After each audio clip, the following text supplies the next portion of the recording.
তাই বলেন আল্লাহ পাক যা করেন ভালোর জন্যই করেন। সমুদ্রের মাঝখানে একটা জাহাজ প্রচণ্ড ঝড়ে পড়ে লণ্ডভণ্ড হয়ে গেল। সে জাহাজের সমস্ত যাত্রী মারা গেল। সেই জাহাজে বেঁচে যাওয়া এক যাত্রী ভাসতে ভাসতে এক নির্জন দ্বীপে এসে পৌঁছালো। জ্ঞান ফেরার পর প্রথমে সে আল্লাহর কাছে প্রাণ খুলে ধন্যবাদ জানালো তার জীবন বাঁচানোর জন্য।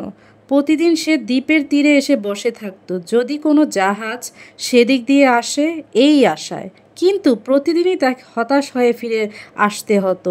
এর মধ্যে সে সমুদ্র তীরে তার জন্য একটা ছোট ঘর তৈরি করে ফেললো। সমুদ্রের মাছ ধরে এবং বন থেকে ফলমূল শিকার করে সে বেঁচে থাকতো। এর মধ্যে সে একদিন খাবারের খোঁজে বনের মধ্যে গেল। খাবারের খোঁজ করে এসে সে দেখতে পেল যে সে যেই কুঁড়ের ঘরটা তৈরি করেছিল সেই কুঁড়ের ঘরটাকে আগুন লেগে সমস্ত ঘরটা পুড়ে গেল।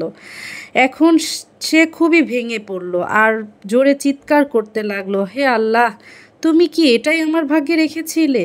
পরের দিন সকালে এক জাহাজের আওয়াজে তার ঘুম ভাঙল। জাহাজটি সেই দ্বীপের দিকে তাকে উদ্ধার করার জন্য আসছিল। সে অবাক হয়ে বলল, তোমরা কিভাবে জানলে যে আমি এখানে আটকে পড়ে আছি? জাহাজের ক্যাপ্টেন জানালো, তোমার জ্বালানো ধোঁয়ায় সংকেত দেখেই আমরা বুঝতে পেরেছি যে এখানে হয়তোবা কেউ আছে আর বিপদে আছে।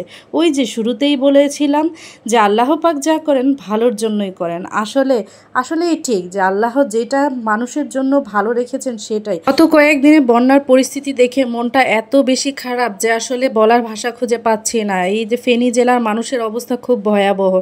তাদের অবস্থা দেখে মনে হচ্ছে যে আল্লাহ পাক হয়তোবা তাদেরকে কিছু উপহার দেওয়ার জন্য এরকম একটা কঠিন পরিস্থিতির মধ্যে দিয়ে তাদের জীবন অতিবাহিত হচ্ছে। তাদের জন্য, বিশেষ করে বাচ্চাদের জন্য খুব খারাপ লাগছে। বড়রা তাও কোনো রকমভাবে জীবন চালান, কিন্তু বাচ্চাদের যে কী খারাপ অবস্থা। আসলে আমার বাচ্চা আছে তো তাই আমারও এই জিনিসটা আমি উপলব্ধি করতে পারি। আর যাই হোক, আপনাদের সাথে অনেক কথা বলে ফেললাম। আর এখানে আমি গিয়ে আজকে রান্না করছিলাম পুঁইশাক দিয়ে চিংড়ি মাছ। আর পুঁইশাক দিয়ে আমি চিংড়ি মাছকে প্রথমে মশলা সম্পূর্ণ কষিয়ে নিয়েছিলাম আর একটু আলু দিয়েছিলাম, ডাটা ছিল। এরপরে এই পুঁইশাকটা অবশ্য আমার ক্ষেতের, এখানে আপনাদের ভাইয়া গাছ লাগিয়েছিল, সেই গাছে পুঁইশাক হয়েছিল। আসলে নিজের গাছের কিছু সবজিটা খাওয়াটা আমার কাছে খুব আনন্দের মনে হয়। আমার মনে হয় যে সবার কাছে একই সেম বিষয়, কারণ নিজে যদি একটা গাছ লাগিয়ে সামান্য কিছু হোক সেটাই যদি খাওয়া যায় তাহলে সেটার মধ্যে খুব আনন্দ তৃপ্তি পাওয়া যায়।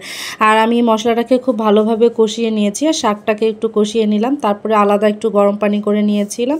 এরপরে গরম পানি দিয়ে আমি শাকটাকে রান্না করে দিলাম। এর মধ্যে দেখি আমাদের বাসার পাশে বাদর এসেছে। তাদের জন্য তো জানলা খোলাই যায় না, তাদের যন্ত্রণায়। আজকে এই পর্যন্তই। আশা করি সবাই ভালো থাকবেন। আসসালামু আলাইকুম। আমার জন্য সবাই দোয়া করবেন।